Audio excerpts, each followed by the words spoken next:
welcome to Palawan Wildlife Rescue and Conservation Center at Puerto Princesa.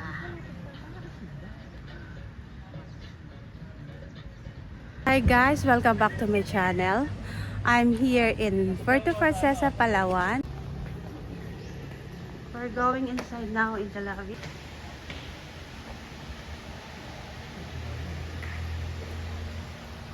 Wow. Ay, grabe, yung laki ng balat. Tingnan natin to.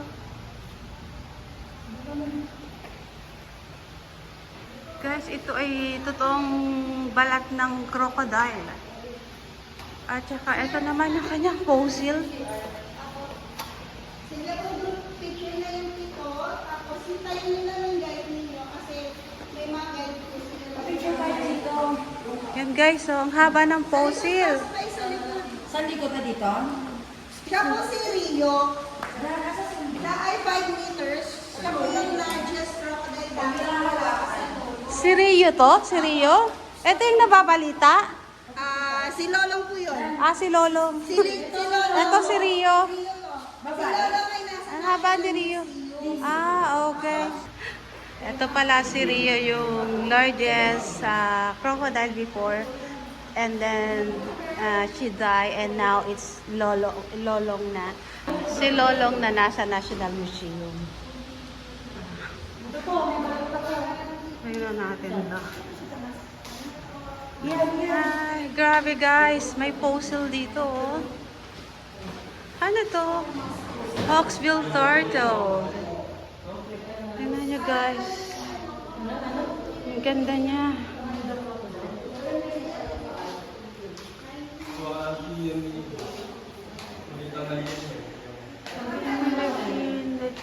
Python. Python pala ito. Mag-start na po yung tour ninyo. Dito na po kayo. Before we start, can I ask if everyone can understand Tagalog? Yes. Yeah. Alright, everyone, before po tayo mag-proceed sa mga live crocodiles, pakilala ko lang po yung skeleton po na to. Ganito po yung kanyang tunay po na balat. So everyone, this is Rio. Isa po itong lalaking saltwater crocodile. Nahuli po sa Rio Tuba River, Batarasa, that is in the southern part of Palawan. Nahuli noong August 4, 1990, siya po yung naka-atake, nakapatay ng isang mangingisda. Then napatunayan, humanang binti ng tao. Then after 5 months in captivity, namatay po sa Rio because of internal bleeding and then sa sobra pong stress. 60 years old po siya nung namatay, 6-0. Ito po yung kanyang balat, so wala na po itong commercial value. Pero yung Wala pala na po to. yung halaga. Yung mga usually po kasi na ginagamit for leather bags, shoes, wallets, bells, and other products. Balat po yun ng saltwater crocodile na nasa 3 to 5 years old na. So mga batang crocodiles na po yung ginagamit po nila dahil kung mapapansin po itong balat na Rio, masyado na po itong matigas at tuyo, hindi nakakayanin i-process pa ng machine. So ang ginawa po dito sa balat niya, the-display na lang. And before naman po si Rio, siya po yung may hawak na record na pinakamalaking crocodile na nahuli po sa wild. So ngayon, si Lolong na. May sukat po kasi siya na 20.3 feet, around 6 meters. Si Rio, nasa 17.6 feet or around 5 meters. So mas mahaba po ng 1 metro si Lolong kumpara po dito kay Rio. But everyone, sige, tanong. Sige, okay na. Okay na po. Sige na, labas ka na. You want to go to the crocodiles na po? Wait lang, mas maganda na yun. Ayan. Sige, let's go na lang po sa mga live crocodiles. Ito lang po lang. Kung nakikita na nyo.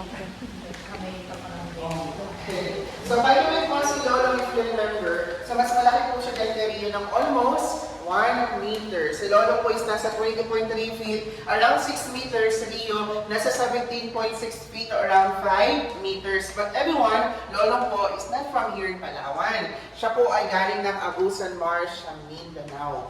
And it was captured in September 3, 2011, but last buried in 2013, namatay din po si Lolo. And that is because of stress. So ngayon, si Lolo po ay naka-display sa National Museum sa Manila. Nakaganon din siya, nakabula. Yes, ma'am. Opo, bone na siya? Patay na yun. Tayo ng Lolo. Ilan taon siya namatay?